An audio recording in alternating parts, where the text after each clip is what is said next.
L'immortalité restera inatteignable, car comme pour l'intelligence artificielle, le problème n'est pas dans de simples évolutions techniques. Il y a une difficulté fondamentale, c'est nous qui sommes programmés pour mourir. Et Vincent Hendin citait le psychothérapeute Christophe Fauré dans son article qui rappelait que notre société d'hypercontrôle, de volonté, de maîtrise de tous les paramètres du vivant se berce d'illusions. Si je prévois tout, contrôle tout, anticipe tout, je finis par croire que rien ne peut m'arriver. La croyance messianique dans les machines s'inscrit dans ce registre, mais c'est une lourde erreur. La vie, c'est l'accident, c'est l'imprévu.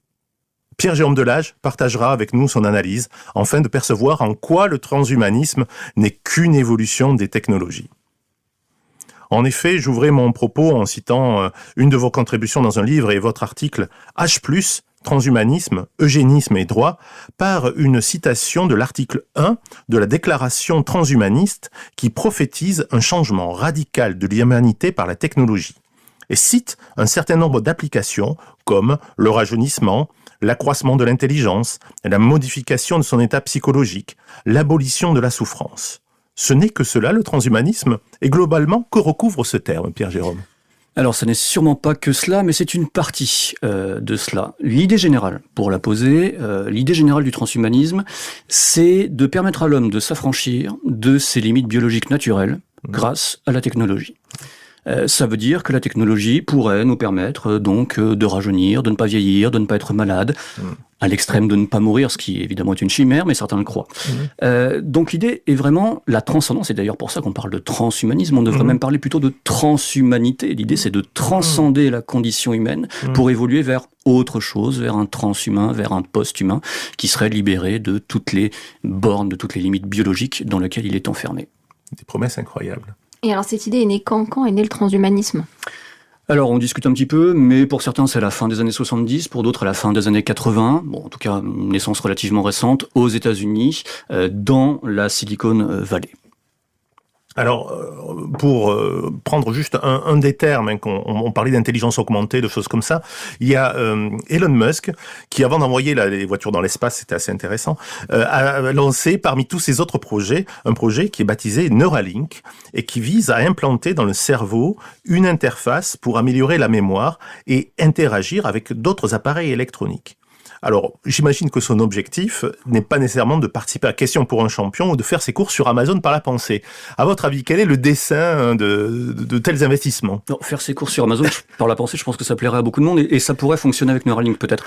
Mais il y a trois questions qui sont posées avec Neuralink, c'est le quoi, le comment et le pourquoi. Et à mon sens, c'est surtout le pourquoi qui est intéressant. Alors, le quoi, c'est effectivement l'idée de permettre une augmentation assez prodigieuse de l'intelligence humaine grâce à ce projet Neuralink.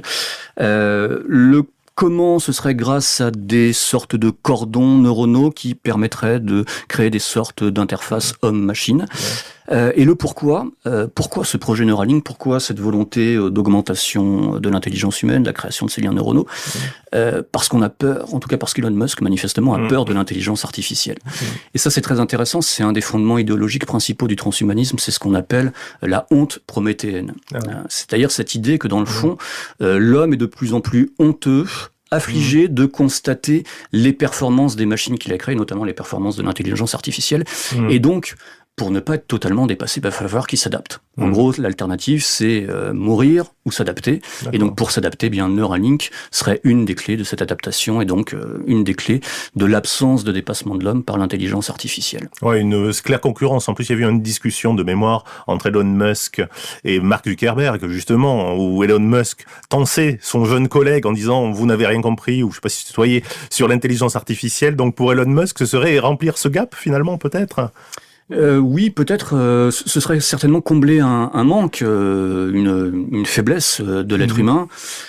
Est-ce qu'il a tort, est-ce qu'il a raison, j'en sais rien. Mais en tout cas, ce qui est certain, c'est qu'il y a une peur très nette de cette montée de l'intelligence artificielle. Et donc, il faudrait absolument combler, effectivement, le trou, comme vous dites, pour ne pas disparaître, dans le fond. Mais alors du coup, ces transhumanismes, ils entretiennent avec le corps un rapport très particulier. Comment ils considèrent le corps ? Alors là, la conception, elle est très claire. Hein. Le corps, c'est un obstacle, c'est une entrave. Le corps, c'est tout ce qui nous enferme dans notre condition humaine inférieure, parce que le corps, il est vulnérable, il est périssable, et donc c'est le signe le plus tangible de la finitude humaine. Donc ils ont une conception, une représentation très très négative du corps. L'idéal pour un transhumaniste, c'est de se débarrasser du corps humain. Et c'est d'arriver à vivre au-delà de ce corps, et c'est notamment pour ça que s'engagent aussi des recherches en matière de téléchargement de l'esprit. C'est la dissociation absolue de notre corps vulnérable, mortel, et de notre esprit, qui lui serait seul digne de protection.